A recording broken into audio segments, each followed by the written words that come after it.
Here we are, halfway through the workout, almost. Halfway through. We're having an amazing workout. Yeah, amazing fitness. It's amazing fitness. Regan's first time here. Yeah. And Regan likes it, I think. He's badass, man. Yeah. This is like, this is one room of like, what, 6 or 7? Yeah. It goes all the way. Yeah. It's pretty cool. There's like a couch over there. This is more of like a powerlifting room. Yeah. More I call weights the and hardcore room. hardcore room. Yeah. It's lots of writing on the wall. It's hardcore. Yeah, we did high row, pullover, cable. Superset. Yeah. It's the first superset I've done in months. Yeah. Yeah. I've been doing a lot of supersets. Yeah. Yeah. I've been watching Samson's workout videos a lot, and he's doing a lot of supersets. Yeah. I mean, you like them too. Yeah, I do. I enjoy them a lot. It's fun. It's like, it's faster, but it's pretty intense. You're soaked by the end of the workout, so I like it. It feels like you're training hard, you know? All right, let's give it a shot. Yeah. Barbell rows. Barbell rows. So I did your superset, now you're gonna do Jeez. my row. So usually what I do is I do just sets of 8 to 10. 8 to 10? Yeah, keep it clean. Okay. Keep it simple, keep it clean. What if I want to do it dirty? You could do it if you want, but you're... What's dirty?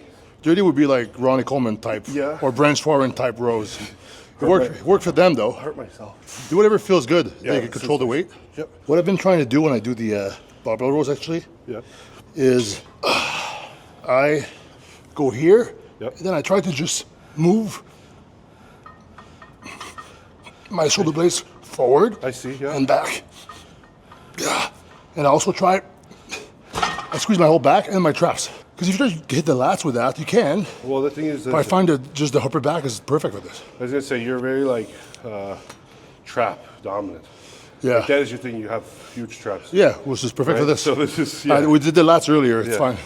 That's true. And the thing is, I don't think I'm gonna make my lats like yours. So We did high row for lats. We did pullover for lats and some mid row yeah. cable. I might try 275 first, Okay. and then if that feels heavy, I won't go. Okay. I've been listening to my body more Yeah. as I get older. Be smarter. Smart little cookie. Yeah. So I'm gonna go 275 was like, oh, I feel like I'm regressing. 315 will be too quick. I want to see but like whatever that is, 295 seems like a good compromise. I think so. And in the comments, do you like 35-pound plates? I don't fuck with them. I like them. Do you? Yeah. I never usually do. Really? I like them. It's Wait, is there 35s at Pure? they are. There are. Yeah, they are. You know how much I don't like them? I don't even notice them. Really? I know that Chris Duffin was talking shit about them, Yeah. but I like them. It's like what? Would you rather want to do that? I think if you don't add a 45, you might as well just leave it. No, Whoa, I'm what- just kidding. I like it because it's like, oh, you want to do like a 275 and a 10, like a 225 and a 10. I'd rather do this. It's more aesthetic, Yeah. you know? These are sick plates. Yeah, These big metal plates. Metal plates. That's what I miss from Pure, Yeah. because Nothing like the sound of metal. the sound of clanging and banging. Yeah. You get them going a lot here with the bands and the chains and the.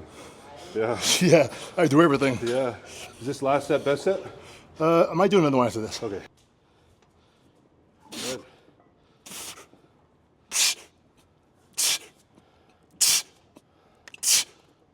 Good. Good, man. Come on. Okay. You take any pre-workout today? No, I didn't actually. No. No, I got the intro though. Intro? Jack Factory, Jack Factory. the carbs, Nice. and the EAs. How much carb do you do? 30. 30 grams. So do I. Really? I do 32, yeah. 30. That's Some people do like 100. Yeah, I Milos. used to do 100. Milos. Yeah. But then you feel like shit. You do bent over row? Oh my God. You're gonna spray puke on the mirror. Literally. Your body's working just as hard to digest while training. Yeah, it's like, It's tough. I'd rather train with nothing in the stomach than Yeah. train like super full. Yeah, like pre-workout today. I have a banana with my pre-meal. That's like some good I had beef and rice. potassium. Beef and rice earlier. Same. Yeah. Beef, rice, and banana. All right, so this is the seal row. And Why is it called the seal row? why? Because of this. Do you look like a seal? I'm a seal, I'm a seal. Seal. So I think powerlifters do it, strongmen do it. John Meadows was doing it too. What noise does the seal make? Yeah, I think they do. Cool, cool, right? cool, cool. I don't know. Comment below, try to type it out. Yeah. And this is the whole back, so you'll get and if you put your legs up like a seal actually, you'll even work your glutes, your lower back, your old erectors, the rear delts, teres, Lats too, if you want. This is like a all-in-one. This like it's a really good back exercise, yeah. And you can't really use momentum either, because the only yeah. momentum you do, You're kind of in yeah. dead space. Yeah. And what I do is like kind of put my chest up, feet up, and I will let my shoulders Stretch? stretch my back, wrap it around the bench, and then you bring it back and roll like that. Okay. Yeah. But it's good. I like it. Do you care to come all the way up or just I stretch tried in position? to. I tried to. Yeah. Because I was like, this is why this like it's curved. Yeah. So I tried to hit it there, but when I'm tired, usually it doesn't go all the way up. As you can see, the bar, guys, is curved so that he can go all the way up. This is quite heavy, actually. Yeah. The thing's pretty low. 50-pound plates, right? Yeah. Okay, there we go. We got a seal in the wild. Here. Legs are elevated. We're waiting for some seal noises while he goes. Okay.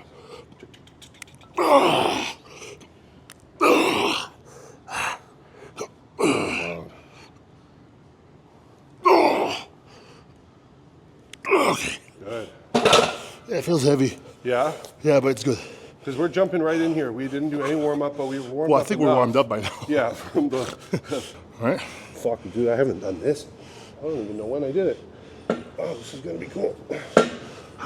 Let's give it a shot. Yep. I want to focus the stretch there. Yeah. Hey, wait.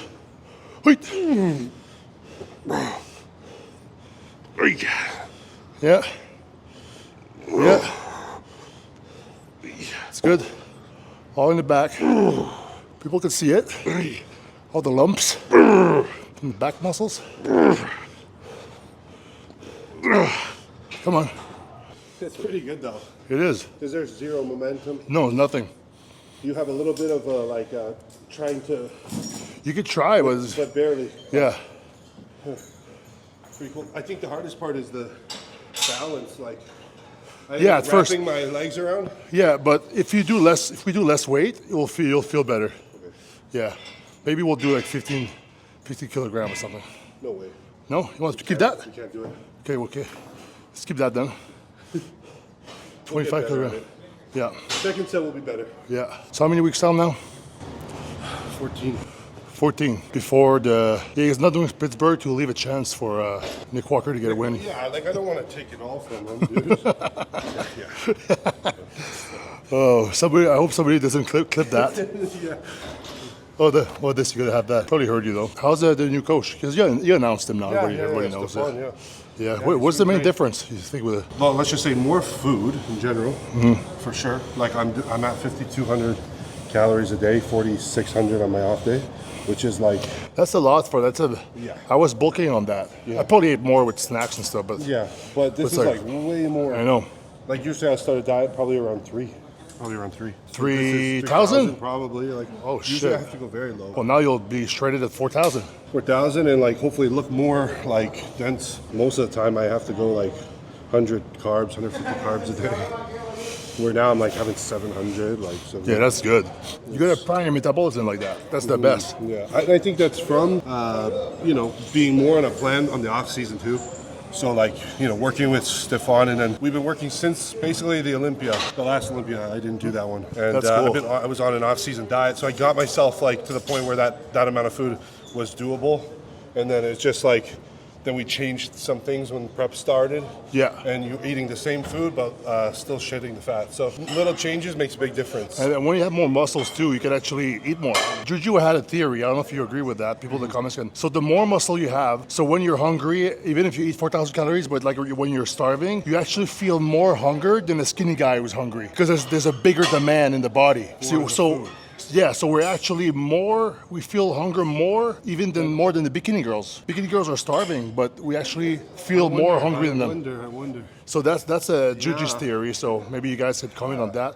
Do bigger guys with more muscle feel hunger more, even if they eat more calories, or bikini girls suffer the That's most? something to be said too. Like when I, for instance, in the past doing, I think the last Olympia I did, which was 2023, I was down to like 1,600 calories a day. It's like insane. That's very low. Insane. I have a YouTube video of it and showing all the meals. Say I get more shredded this time, eating let's say by the end I'm at 4,000. Yeah. Eating double the amount, more shredded, more muscle probably, would I be hungrier? Yes. At the 1600 or hungrier on Well, the 4000? I think you were probably hungry at 1600 Like I because was starving. you had like a lot of muscle still. Still, yeah. It's not like a skinny girl eating 1600. Yeah, it was bad. It was. That's horrible. crazy. But Yeah, it's no just more. Like every day is like willpower and suffer and like I don't care. I'll do whatever it takes. You know, you just do it, right? It's funny because I think I would add a couple toasts. Your whole day was my breakfast during my bulking season. Because I would eat over 1,000 calories in the morning. Yeah, the off-season diet becomes 1,000 calories a meal. Was it with when you were doing the dead zone? What's it called? Dead zone. That was a Cristocito. What's it called? The dead zone? Is that what it's called? So I did 2 hours of stairs a day, but I would have 1 hour session and 1 hour session at night, one in the morning. And anything over an hour I called the dead zone. So like anything over an hour was like extra pain that you could Yeah, take. if you want to get shredded, man, you can't get shredded. Yeah. Maybe you should Enter get into the dead zone. Into the dead zone. That was 2018 when I did Classic. Yeah, that was crazy. I had to be 218 pounds. So you didn't even tell us. So he didn't tell us he was doing Classic. So all the open guys go on stage, and I'm like, at the New York Pros, like, where's Regan? I thought something bad happened. Like, Yeah, he at the didn't New make York Pro, it. that's right, So he didn't make it. I was in the crowd. I was trying to text him, like, hey, you okay? Then the guy shows up in Classic. I was like, he could have told us. Like, I was there worrying in the crowd. But he won that show, so. But I don't count it as a IVV Pro win. No. Yeah. You asked ChatGPT open pro wins. It's Pro not in wins there. is 3. Yeah, I actually did. Maybe I'll put it on the screen. How's that? Yeah, that's cool. So these are the top 5 best bodybuilders of Canadian bodybuilders of all time. So obviously Regan's in there. I'm in there. Ian, Fuad. So these are the top 5 with the wins. Ian is the most first. wins. Yeah, Ian is first. And then there's Paul that has 4. Paul is 4. Paul that has 4. Paul has 4. You got I 3. have 3. Me and Fuad both have 2. And then Ben Pakulski has 1. has 1. Okay, so now with the highest placings at the Olympia. Paul Delet 4th, Ian is 7th, you're 9th, Fuad is 10th. I think it's on the screen, maybe I'm mistaken, but this is the top 5. And then the Arnold Classics, you get second place with Ian. 7. Yeah, both to 7. So me and Regan 7, Ian is second place, Paul Delet second place. I think Ben Pakulski, second place. To Nick. Yeah, Ian and Ben got second place. Paul Delet, I forgot, was it 4th or something? I'm not sure. It's on the screen, but with all this information, because, for example, with the Olympia placings, I'm like at the low end of top 5. But with pro wins, I'm right there with Fuad at 2 and 2. And I'm better than Ben Pakulski if we count pro wins. Yeah. But with all these together, which are the top 5 Canadian bodybuilders of all time with all that data? Comment below. All right, here we go. Another workout done. This time with Regan Grimes. He's like 14 weeks out from the New York Pro. And he's looking really good. He's bigger than before, so I think he can beat these guys, honestly. What do you guys think? I think he can beat Nick Walker. Nick Walker was like, he's really good, obviously, the crazy mass, the thickness. But, you know, Regan's bigger now, and the symmetry and proportions of Regan, obviously, it's like everybody would want that. So that's good. I was listening to a podcast today of Thomas Campbell about consciousness. And my theory, before even hearing about him,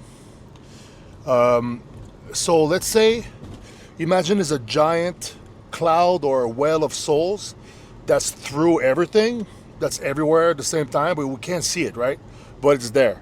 Because we can only see and feel what we have around us. Our information or our data comes in only through the 5 senses. But maybe there's more to the reality than this. So I thought that there's a giant soul, and then imagine there's like a little string, a little cable that's attached to you when you're in the womb at some point, or when you come out, or as you mature as a baby, you get more and more soul into you, and then you have the right amount of soul, and then you're conscious, and your whole life you have this little piece of soul in you that you live through life with that. So it's like, you're not your body, you're that piece of soul. And everybody comes from the same giant well of souls. Then when you die, so you slowly, like in a string or a stream, you go back up in the giant well of souls. And this guy Thomas Campbell was saying that there's a giant system of consciousness, and consciousness always wants to evolve and become better. And to do that at some point, it actually was like, it would be a good idea to have all the experiences and free will of all the humans. And that way, hopefully they make good decisions and the soul upgrades. So there's like little pieces of a consciousness in every human. We all have like our own life. And then after that, it goes back to the giant system of consciousness, and then boom, right away into another body. So it's kind of like a reincarnation, he was saying. It was a good podcast. So he's saying that we're in a virtual reality. Like we're all in a game, or there are a certain set of rules. Time, space, gravity, physics. Those are our rules. Because if you're playing like Diablo 4, you have a barbarian. The barbarian doesn't know it's in a game, and you're the player. The player controls the avatar, the barbarian. So let's say if we are the avatar, well, the player is the soul. The player is that piece of consciousness. That's the player. So that guy, Thomas Campbell, was saying he does astral projection, and the thing at some point that threw me off is that he said that. Oh yeah, I do astral projections, and I was doing it at the same time as my buddy in the other room, and we're both in the same place somewhere else than in our body, and we had the recordings. And then Joe Rogan asked him, "Where are the recordings?" And then the guy couldn't. We lost them. You lost those recordings? So to me, I wish I didn't say that, because the whole this guy's bullshit, Thomas Campbell. Anyway, if you know what I'm talking about, comment below. But what do you think this life is? Are you more of a Darwinian type of thing?